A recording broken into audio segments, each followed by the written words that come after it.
他让给你第一大杯，对吧？大杯吧。为什么？他给我你拿到第几个？第二个。你拿到第二个？对对，没有不，第一个就是你说在哪个？哦，等于他没给你第二个。对对，但是我第二个我放了。就 first try，还是没给。因为其实第二个之前他们学的时候，很多人都学了。哦，怪不得。然后其他的对对。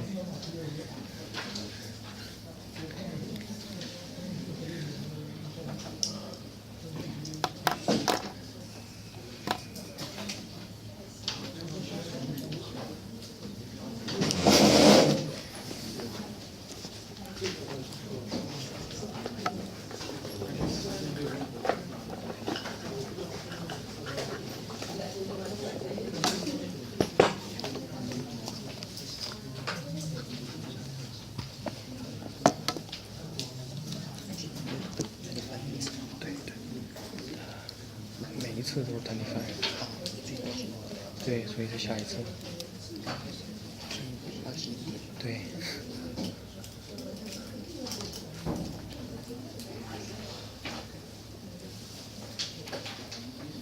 Yeah. That's why he is very general. Okay, good evening, everyone. So we had a good break for 3 weeks, 2 weeks. Okay, today I will start on the subject hardened concrete. When hardened concrete is exposed to external loading, different types of external loading, how concrete responds to the external stress and loading. So this is the subject I want to talk about today.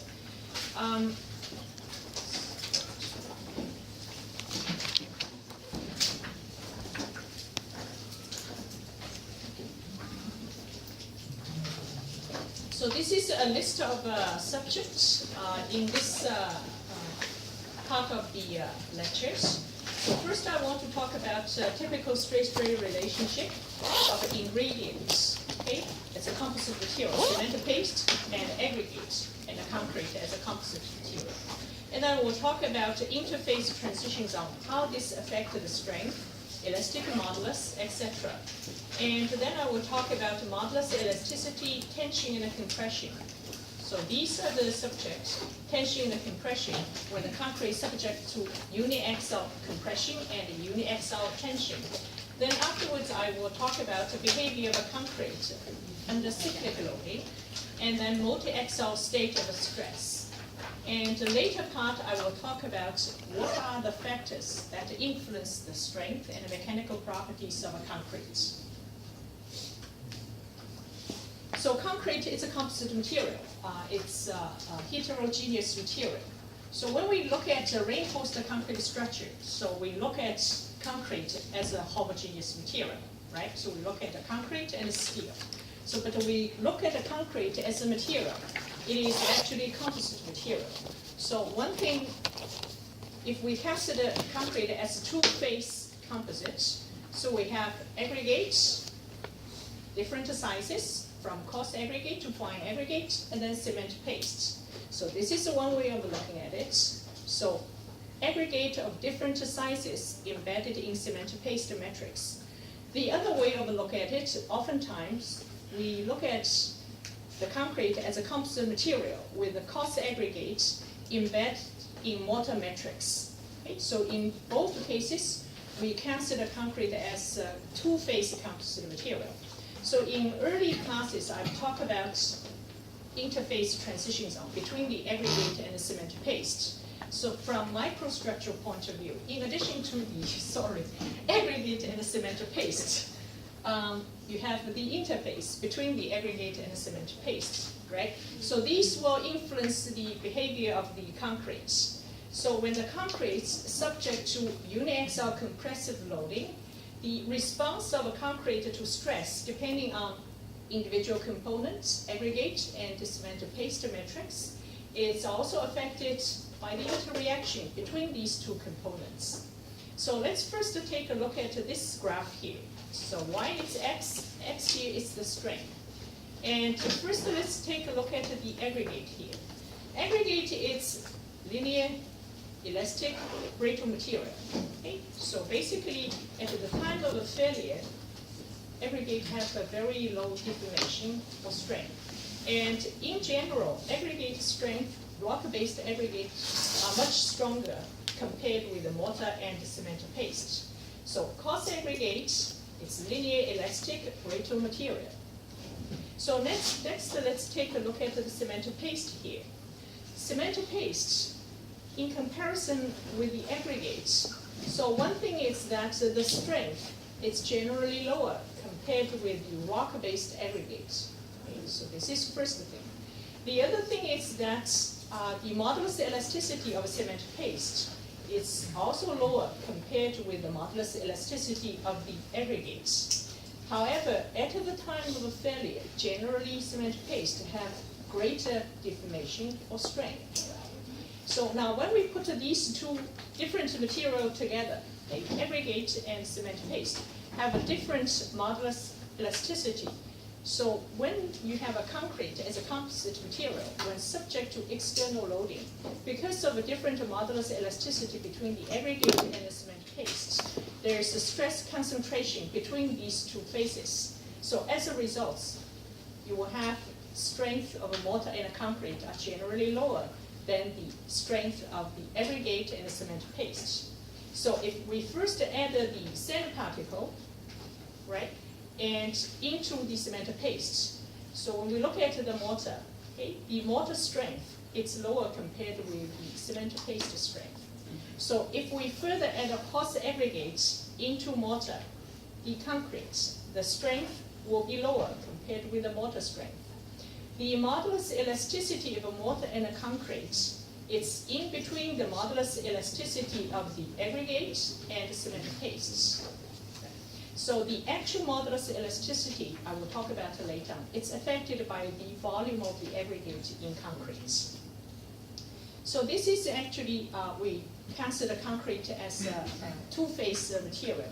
So in this situation, when we consider the interface transition zones, and then when in this kind of situation, we consider concrete as three-phase composite material. In addition to the aggregate and cement paste, you have a weak interface transition zone around the aggregated particles. So that will influence some of the properties. So I will talk about it in a few minutes. The other thing I want to mention is the cement paste itself. So I mentioned when we look at the concrete, okay, we look at aggregate and cement paste, okay, as an individual phase and then put together as a composite material. So when we look at the cement paste, if we look at the cement paste from microscopic point of view, it is again can be considered as a composite material. So we talked about in previous classes, depending on the water to cement ratio and depending on the degree of the cement hydration.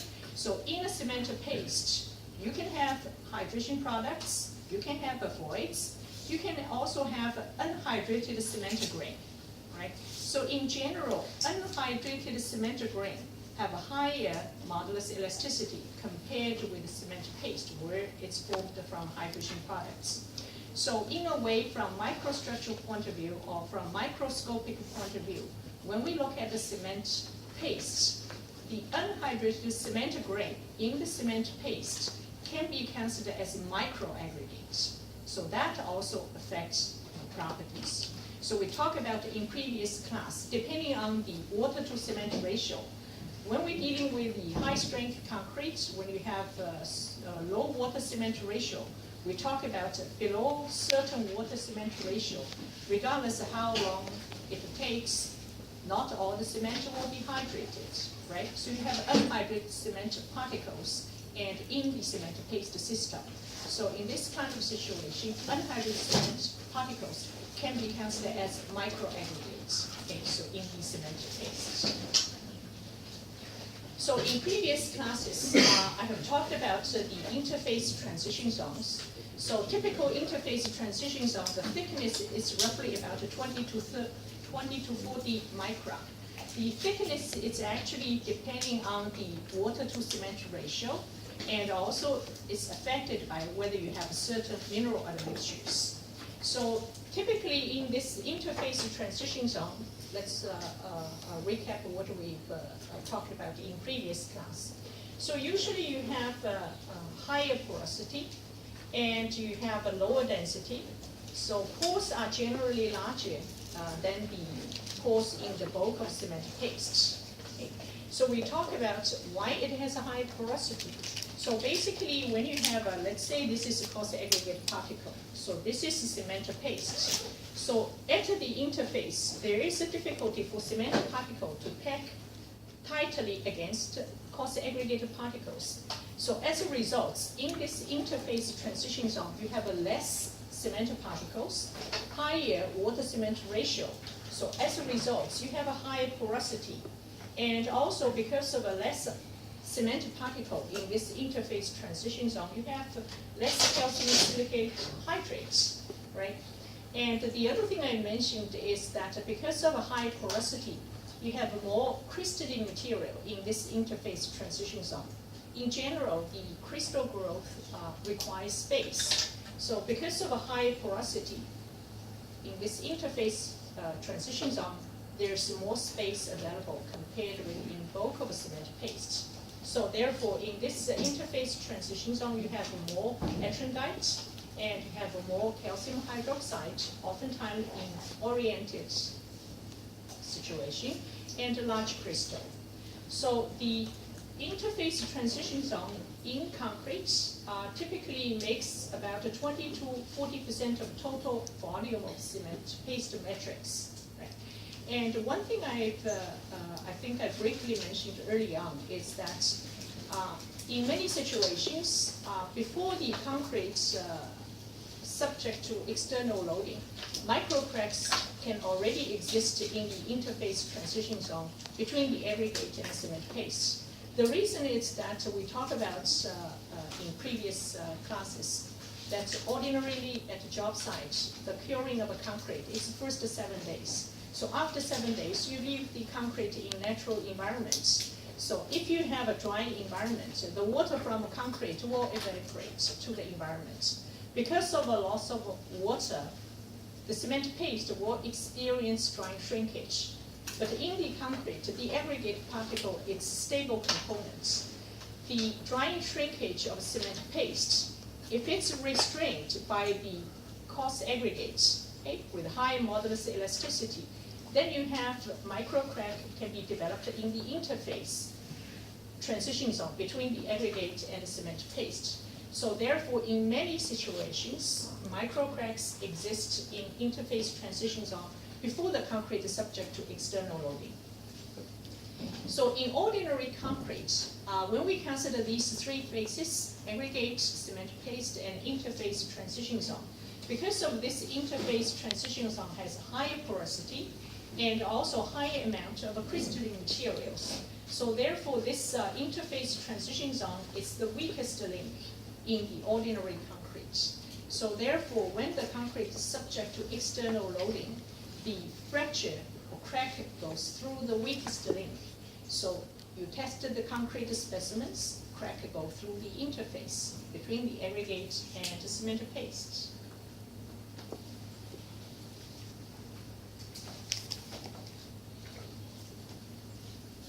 So in general, for ordinary concretes, if we can find a way to improve the interface transition zone between the aggregate and cement paste, so in a way we improve this weakest link in the concrete, and then we can improve the strength of a concrete, compressive strength, tensile strength, and flexural strength can also be improved. So what we can do to improve this weak interface transition zone? Typically two things. One thing is water to cement ratio. So in general, when you reduce the water to cement ratio, the thickness of the interface transition zone can be reduced. So when you reduce the water cement ratio below a certain level, sometimes this interface transition zone can be eliminated. Okay, so one thing is water to cement ratio. The other thing is actually fine mineral admixtures such as silica fume. So I talked about in previous class that silica fume, in terms of a particle size, it's extremely fine. The particle size of silica fume is much smaller compared with the average cement particles. So when you have a small amount of silica fume added into the concrete, these small particles can fill the space among the cement particles. As a result, it can improve the bonding. So again, it reduces the weak interface transition zone. So by adding silica fume, such kind of a fine mineral admixture in concrete, since it's fill the pores between cement particles, it eliminates large pores. The other thing is that silica fume is a reactive pozzolanic material. It can react with calcium hydroxide and form calcium silicate hydrates. So this is another advantage. The other thing is that because of its fine size, it fills the space between cement particles. It's reduced the bleeding. So that also improves the bonding between the cement paste and aggregate. So these are the two typical things you can do. Reduce the water-cement ratio and use fine mineral admixtures such as silica fume to improve the interface transition zone. Next, I want to talk about modulus elasticity. Concrete is a composite material. So you have aggregate and cement paste. So when the concrete as a composite material subject to external or uniaxial compressive loading, so concrete itself is nonlinear, inelastic material, both in tension and compression. So let's take a look at this graph here. So this is a typical straight strain curve of a concrete subject to uniaxial compression. So usually in these first parts, the straight strain curve is reasonably linear. But then afterwards, the straight strain curve deviated from linearity. So I will talk about it in a minute why. And so when we have a straight strain curve, which is not linear, how do we actually evaluate the modulus elasticity? So in concrete, we have a few different modulus elasticity. So in this graph here, so the first one, okay, we have initial tangent modulus. Okay, so which is the slope here. Okay. So this initial tangent modulus of a concrete, it is not used in structural design. So because it corresponds to small stress and strain. The initial tangent modulus in ordinary concrete is typically 20 to 30% higher compared with the static elastic modulus. Okay. So the one commonly used in either in design or laboratory experiment to determine the modulus elasticity is secant modulus and the Codd modulus. Okay. Secant modulus is often used in design. However, so secant modulus basically, okay, so this is the graph here. So this is the strain, this is the stress. So if this is a straight strain curve of the concrete, the secant modulus is basically the slope here from O to here. So basically it's this one divided by this one. Okay, so this is the secant modulus. So in reality, this secant modulus, it's difficult to measure, involves some error.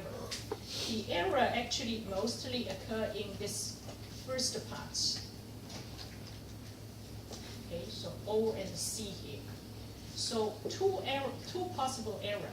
Okay, one thing is that when we test a concrete specimen, for those of you who have used these testing machine, okay, so particularly when you test a cylinder, so you want to have a top plate and a lower plate in parallel. So when you start, then you start the loading, right? So the thing is, one of the plates actually have a ball at the end, so it allow itself to adjust. So therefore, when you first apply the load on the concrete specimen, the seating will adjust to a parallel position before it loads. Because of this, the first part, the adjustment of the plate before it's loading, the first part, okay, this very first part of the straight strain curve may not be linear. Okay. This is the first one reason that may cause error. The other thing which leads to the difficulty in determining the secant modulus is close-up of a pre-existing crack under loading. So we talked about, because of the possible micro cracks exist in the interface transition zone before the concrete is subject to loading. So when the uniaxial compressive load first applied to the concrete, so actually it closes these micro cracks. So again, that leads to the fact that this first part, the straight strain curve, may not be linear. So because of these two reasons, it is difficult to measure the secant modulus. So in practice, in order to determine the modulus elasticity in laboratory, so we use this term called the chord modulus. So chord modulus basically is determined from this C to here. Okay? So basically it's the stress from S here to C here, divided by the strain, again from this to here. So chord modulus is calculated by sigma S minus sigma C divided by epsilon S minus epsilon C here. So basically we remove this part from O to C here to eliminate these possible errors due to seating and pre-existing micro cracks. Depending on what kind of a standard you follow when you determine the modulus elasticity. So in ASTM standards, sigma S is defined as 40% of a strength, and epsilon C here, okay, it's defined as 50 microstrain. And then the sigma C here is the stress corresponds to strain of a microstrain. And the other thing is epsilon S is the strain corresponds to 40% of compressive strain. Okay, so this is the testing according to ASTM standards. Based on BS standards, it is defined slightly different. The sigma S here is defined as 33% of compressive strength. And for this early parts in BS standard, it defines this sigma C is 0.5% of megapascal. And then you can find out epsilon C here is the strain, corresponds to 0.5 megapascal. Right. And using this formula here, so you can find out, you can determine the modulus elasticity. So in